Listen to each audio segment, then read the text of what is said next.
Welcome to our show, The Great Talk. I am Dr. Muhammad Rafiq Farouqi, Editor-in-Chief, CA Media Group, Anand. Today, we are going to have conversation with the Honorable Head Priest of Anand Methodist Church, Reverend Bipin Parmar sir. Sir आपको मैं हमारे show में welcome करता हूँ and at the same time I am so grateful to you कि आपने important time हमारे लिए निकाला, व्यूवर्स के लिए निकाला। सबसे पहले सर मैं आपका इंट्रोडक्शन जानना चाहता हूँ। Thank you doctor Mohammad Rafiq Fariki and editor in chief CA media group. मैं तहे दिल से आपका धन्यवाद करता हूँ। ये सीए मीडिया ग्रुप से हमारा जो नाता शुरू हुआ है और उसे मैं आपके पास बहुत हम नज़दीक आए हैं और ये जरिए से हम एक दूसरे के साथ कैसे आगे बढ़ना है ये सीखने मिला है। इसीलिए मैं आपको भी पूरे ये आनंद के ईसाई बस मस्जिद के लोग तरफ से धन्यवाद कहते हैं और आपकी इस मीडिया ग्रुप के लिए भी हमारी शुभकामना है कि आपके इस मीडिया ग्रुप द्वारा भारत भर में पूरा लोग सब अच्छी तरह से आप जो एनवायरनमेंट और दूसरे टॉपिक पर आप बात करें उससे लोगों के अंदर अच्छी बातें आए और जो आपका बाबत आपके अंदर रहती है यूनिटी की, इसके लिए मैं तहे दिल से धन्यवाद करता हूँ। Most welcome sir. सर मैं ये जानना चाहता हूँ कि बहुत सारे प्रोजेक्ट्स आपके ऑर्गेनाइजेशन के अंदर अंडरटेक होते होंगे, जो प्रोजेक्ट के लिए बहुत सारी रिस्पॉन्सिबिलिटी आपके शोल्डर्स पे है। तो सर इसमें जो आपका जो विजन है, जो आपकी प्लानिंग है, स्ट्रैटेजीज है, किस तरह से आप इन पे काम करते हैं? Actually, Methodist Church in India is the big umbrella like, and we are the under that umbrella. We are Gujarat Regional Conference. We have all over the India the Methodist Church, and we are working different work as a church, as a denomination, and इसके बारे में मैं आपको जो बताऊं तो गुजरात में जो मेथोडिस्ट चर्च है वो पूरे गुजरात के अंदर फैला हुआ है और सब जगह में पासवान को एक अलग सी चर्च के लिए पोस्ट दी जाती है और वो अपने चर्च के लोगों को हर संडे और इन द वीक टाइम सप्ताह के अंदर भी उनको धार्मिक जो टीचिंग मिलना चाहिए वो देते रहते हैं। और गुजरात में मेथोडिस्ट चर्च का हॉस्पिटल भी है जो नडियाद के अंदर है, मिशन हॉस्पिटल, और बड़ौदा के अंदर टेक्निकल है, मेथोडिस्ट टेक्निकल इंस्टीट्यूट भी है, बटलर पॉलीटेक्निकल भी है, और मेथोडिस्ट चर्च ब्लाइंड भाइयों के लिए भी, बहनों के लिए जो ब्लाइंड लोग हैं इनके लिए बीच में भी काम करते हैं। और वो अहमदाबाद मणिनगर एरिया में भारतीय सेंटर फॉर द ब्लाइंड, वो सब लोगों को, उसमें कोई क्रिश्चियन नहीं, सभी लोग जो भी ऐसे बच्चे होते हैं उनको वहाँ पर वो रखते हैं। करेक्ट। ऐसा हमारा सोशल सर्विस भी है, वो नडियाद में भी एक है। वो सोशल सर्विस में जिनके बच्चे नहीं है वो से लोग जो बुजुर्ग हैं उनको वहाँ पर रखा जाता है और उनकी सब तरह की देखभाल की जाती है। करेक्ट। अभी आनंद के बारे में जो बात किया जाए तो आनंद ये डिस्ट्रिक्ट है, we are divided in 9 district. Gujarat regional conference के अंदर हम 9 डिस्ट्रिक्ट ऐसे है और ये भी 2000 में मिलेनियम डिस्ट्रिक्ट की ओर से मिलेनियम ईयर के अंदर ये स्टार्ट किया है और 2002 से अभी तक ये काम चल रहा है। यहाँ पर वासत है, वहाँ पर जो पासवान रहते हैं, पास्टर लोग रहते हैं, गुजराती खास गुजराती जो पढ़ाई गुजराती में जो पढ़ाई करनी रहती है वो मेथोडिस्ट बाइबल सेमिनरी वासत के अंदर रहती है, जहाँ पर ये पास्टर्स लोग पढ़ाई भी करते हैं। Great. Sir, social work, education, health care के डिफरेंट प्रोजेक्ट्स पे आपने बात की। मैं आपके माध्यम से व्यूअर्स को ये भी इंट्रोड्यूस कराना चाहता हूँ कि जो एजुकेशन है स्पेशली जिसकी बहुत ज़रूरत है, हमने देखा कोरोना काल में किस तरह से एजुकेशन इंस्टीट्यूशंस बंद रहे, right? So based on that experience, special focus क्या है आपका एजुकेशन को लेकर? एजुकेशन के बारे में भी आपको मैं बताना चाहता हूँ कि हमारा कटलाल में और बड़ौदा में और गोधरा में ओके ये 3 जगह पर स्कूल्स है और हॉस्टल भी है। ओके और वहाँ पे भी डिस्ट्रिक्ट सुपरिटेंडेंट जो रहते हैं वो काम करते हैं और अलग से दूसरे व्यक्ति को भी वहाँ पर निमा जाता है। और वहाँ पर भी जो बच्चे की फाइनेंशियल अच्छी नहीं है उनको वहाँ पर पढ़ाया जाता है। ओके आपने जैसे बताया इस कोरोना के समय में, कोविड-19 के समय के दौरान सभी बच्चों को अपने घर पर भेज देना पड़ा।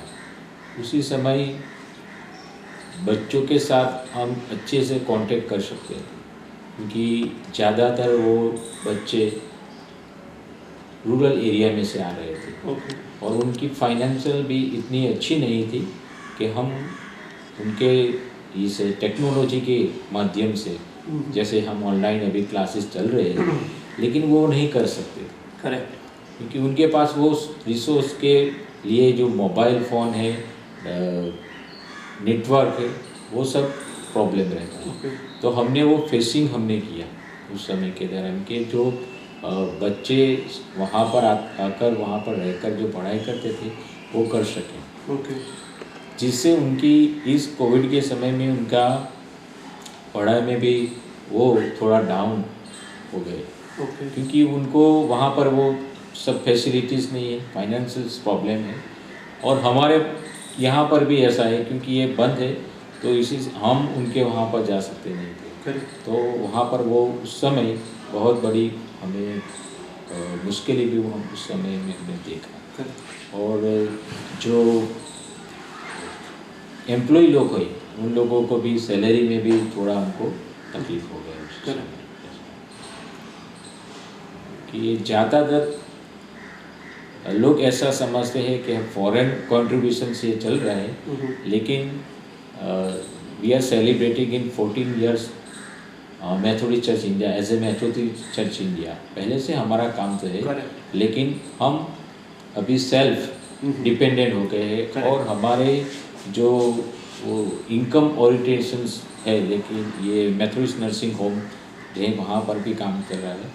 उसके द्वारा कई लोग हमारे यहाँ पर भी डोनर्स लोग हैं, उनके द्वारा ये जो इंस्टीट्यूट हमारा चल रहा है, तो गर्ल्स हॉस्टल है, बॉयज़ हॉस्टल है और स्कूल भी है, वो सब उसी में ही चल रहा है। Thank you so much for briefing this. Sir, एक चीज़ मैं ये जानना चाहता हूँ कि हर एक व्यक्ति के अपने कुछ असूल होते हैं, अपने कुछ प्रिंसिपल्स होते हैं, उन आदर्श पे चल के वो अपनी लाइफ में आगे बढ़ता है। तो आज हम जानना चाहते हैं कि आपके जो प्रिंसिपल्स है ऑफ लाइफ, तो वो क्या है? प्रिंसिपल की बात आपने जो बताई है, हमारे हर एक पर्सन, हर एक व्यक्ति के जीवन में उनके वो रहता है। और मेरे बारे में मैं जो बात बताना चाहता हूँ कि हमें अपना डिसिप्लिनी लाइफ वो होना चाहिए, क्योंकि वो अपने फैमिली लाइफ में भी, अपनी स्टडी लाइफ में भी और अपने करियर में जहाँ पर हम सर्विस करते हैं वहाँ पर भी वो अच्छा होना चाहिए। तो आई एम एवरी टाइम, मैं जब भी कहाँ भी मुझे टाइम दिया जाता है उससे पहले मैं जाता हूँ। और वो जो जिनको हमने टाइम दिया है और जिन्होंने हमारे पास वो अपॉइंटमेंट लिया है, तो उनको हम उसी समय उसके पहले जाकर मिलके तो वो अच्छा रहेगा। ऐसा, क्योंकि अभी इस समय में टाइमिंग का बहुत इम्पोर्टेंस है, बहुत इम्पोर्टेंस रहता है। Correct. अभी 1 मिनट में मेरे से कई लोगों का कई काम रुक सकता है। करेक्ट। तो ऐसे मैं प्रीस्ट के तरफ से, ऐसे मैं पासवान की तरफ इस चर्च में भी हूँ। तो जब भी जो भी हमें यहाँ पर मैरिज का काम करना रहता है, फ्यूनरल सर्विस भी वर्क करता है, उसी सभी में मेरा ये रहता है कि टाइम इम्पोर्टेंट रहता है। तो जब भी जहाँ जाता हूँ समय से पहले जाता हूँ और मैं देखता हूँ सिचुएशन के सुनने वाले लोग, उनकी टाइम कैपेसिटी वो भी हम प्राधान्य रखते हैं। और ये कोविड के समय में, कोरोना के समय में जब चर्च भी बंद रहे तो हमने ऑनलाइन चालू किया, लेकिन उनमें भी हमने टाइमिंग रखा कि इतने 30 मिनट्स में ही सब कुछ लोगों के साथ हो सके। तो जो टाइमिंग है main, honesty is the must be there. Okay, honesty और टाइमिंग मेन, यस। उस हिसाब से तो फिर हमें डांट पड़नी चाहिए। ऑलराइट, आगे बढ़े हम सर। मैं ये भी जानना चाहता हूँ आपसे कि जो कोरोना काल हुआ, तो वर्टिकल फोकस अभी कोरोना पे हम करना चाहते हैं कि हमने देखा किस तरह से हमने ऐसी पहली सिचुएशन को फेस किया। तो ऐसे कौन कौन से ऐसे काम थे, चाहे वो सामाजिक थे, चाहे एजुकेशनल थे या हेल्थ केयर थे, जिसको आप लोगों ने, आपकी पूरी ऑर्गेनाइजेशन ने परफॉर्म किया, पर्टिकुलरली जब पीक चल रहा था कोरोना? अच्छा जी सर। तो जो पीक टाइम चल रहा था, तो नडियाद में हमारा जो चर्च है वहाँ पर हमने वो ओपन कर दिया था। और वहाँ पर जो भी है,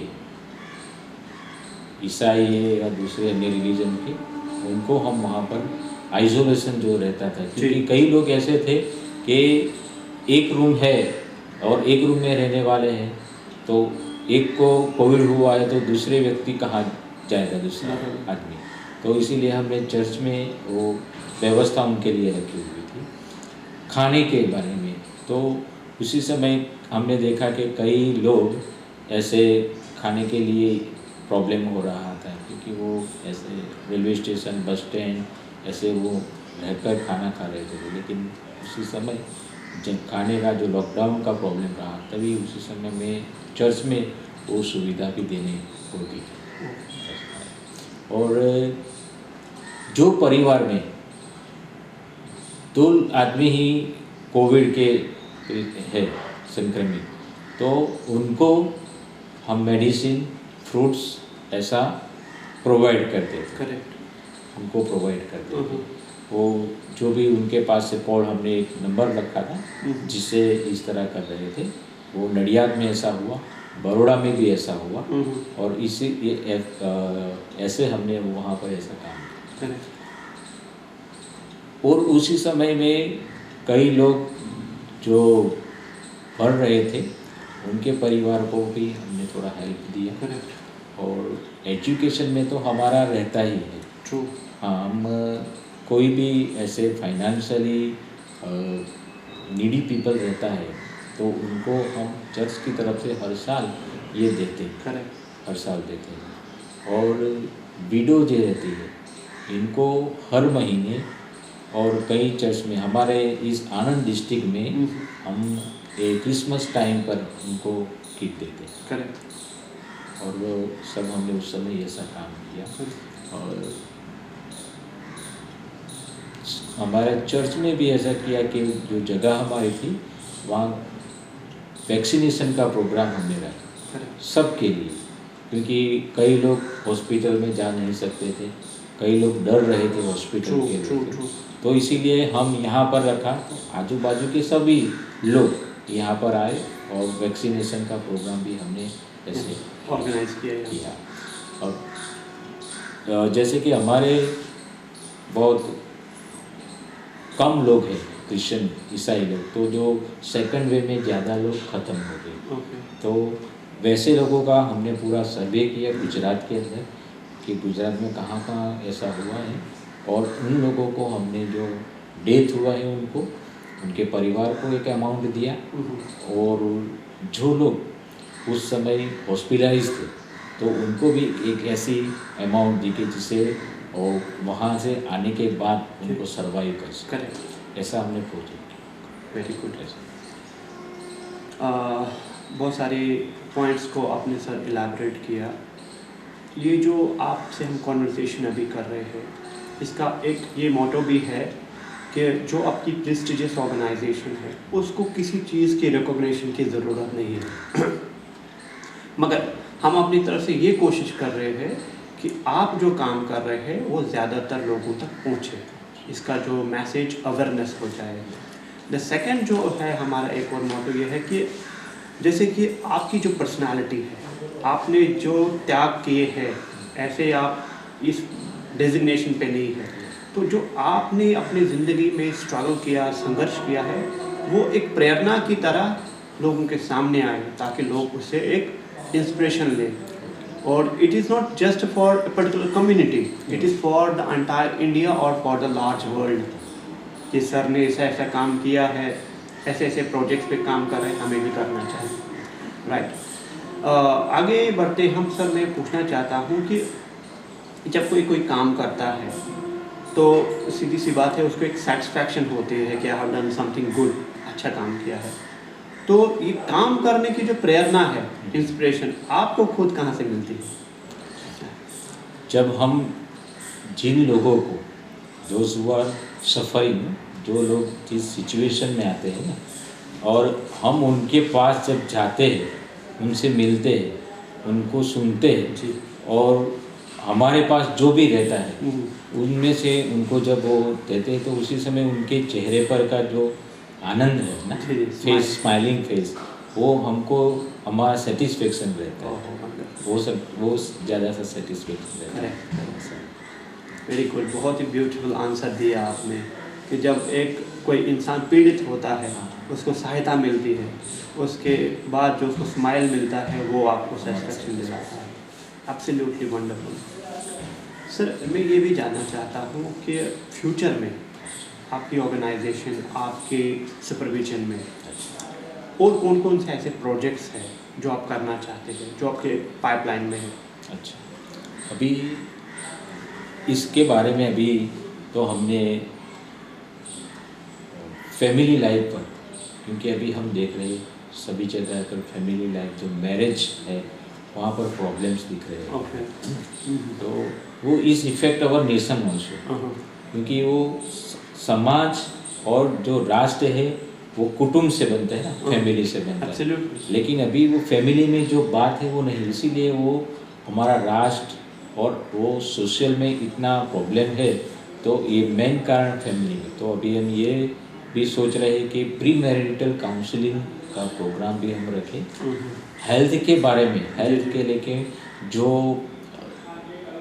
इंटरनल एरिया है, कुछ विलेज ऐसे है जहाँ पर वो primary health centre, PHC centre भी नहीं, वहाँ पर हम कैंप रखना चाहते हैं, हेल्थ कैंप। और वहाँ पर ज़्यादातर जो विलेज के अंदर भी रहते हैं तो कैंसर, एड्स ऐसे कई जैसी बीमारी है, तो उनके बारे में वहाँ पर कैंप करें, उनको दवाइयाँ दें और उनको इस बारे में अवेयरनेस करने का हमारा आगे का ये प्रोग्राम भी है। और स्टडी लेवल पर भी है कि जो बच्चे फुटपाथ पर हम देख रहे हैं, कई ऐसी बस्ती में हम देख रहे हैं कि जहाँ पर वो लोग पढ़ाई नहीं कर सकते क्योंकि उनके माँ बाप उनको भेजना नहीं चाहते, और वो भी उनको ये चाहते कि उनके साथ वो भी काम करे, पैसा कमाए। ऐसे बच्चों को हम पढ़ाई कराएं। वो स्कूल तो आते नहीं क्योंकि उनको पैसा चाहिए, क्योंकि उनकी मेन जो ज़रूरियात है वो तो खाना है, और वो स्कूल जाएंगे तो खाना कहाँ से मिलेगा। तो ऐसे जगह पर जाकर हम ट्यूशन उनको देना है, टीचिंग देना है, वो भी हम आने वाले दिनों में इसका बारे में सोचें। एक तरह का कम्युनिटी बेस्ड स्कूल्स होंगे वो। हाँ, अच्छा सर, लास्ट में मैं आपसे एक क्वेश्चन ये भी जानना चाहता हूँ कि बहुत सारे जो पॉइंट्स आपने अच्छी तरह से एक्सप्लेन किए, मुझे उम्मीद है कि जो भी व्यूअर्स इसको सुनेंगे या पढ़ेंगे उनको डेफिनेटली इसमें बेनिफिट मिलेगा। तो आपकी तरफ से पूरे इंडिया या पूरे वर्ल्ड के लिए क्या एक पॉजिटिव मैसेज है जिससे हमारी जो देश की जो संपत्ति है, देश का जो प्रोग्रेस है और बढ़े।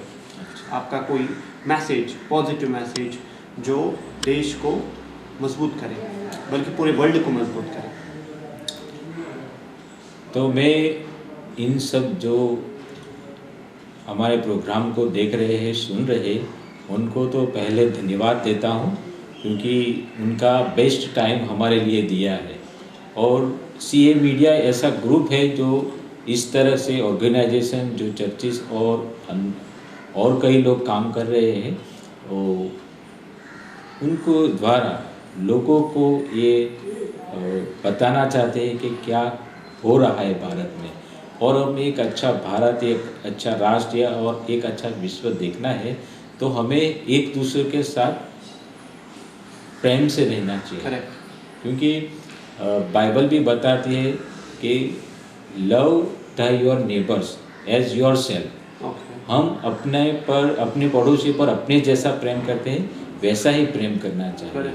और हमें एक दूसरों को बिल्डअप करना चाहिए, क्योंकि अभी ऐसे समय के अंदर, जिस कोरोना के समय में भी हमने देखा है कि कई लोग के जीवन में बहुत सारी परेशानियाँ हैं, तो हमें उसी समय अपना प्रेम तो है, लेकिन उनके साथ उनको वो खड़े हो सके ऐसी सिचुएशन में।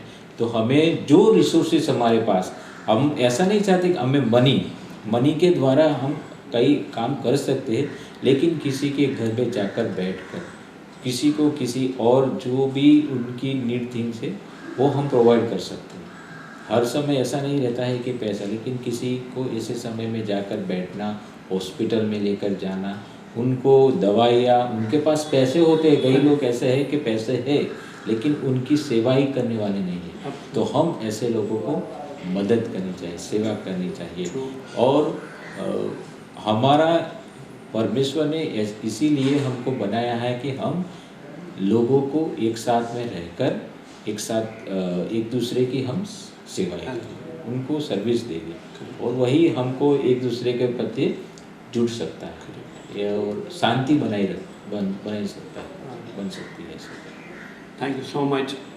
सो डियर व्यूवर्स, हम बात कर रहे थे आज रेवरेंड विपिन परमार सर के साथ। बहुत सारे ऐसे मैसेजेस इन्होंने पास किए। जहाँ तक हम इनके प्रिंसिपल्स के बात करें, उसमें इन्होंने टाइम मैनेजमेंट पे फोकस किया, और इन्होंने साथ साथ बताया कि ऑनेस्टी भी एक ऐसा पिलर है जिससे इंसान अपनी ज़िंदगी के शिखर पे पहुंच सकता है। आने वाले जितने भी इनके प्रोजेक्ट्स हैं, चाहे एजुकेशन के हैं, हेल्थ के हैं, या फिर सोशल डेवलपमेंट के हैं, उनके लिए हम ऊपर वाले से प्रार्थना करेंगे कि उनको ग्रांड से ग्रांड सक्सेस उसमें मिले। और सर, आज हम आपसे इस द ग्रेट टॉक शो में बात कर रहे हैं, उसके लिए once again I thank you so much. Thank you most welcome.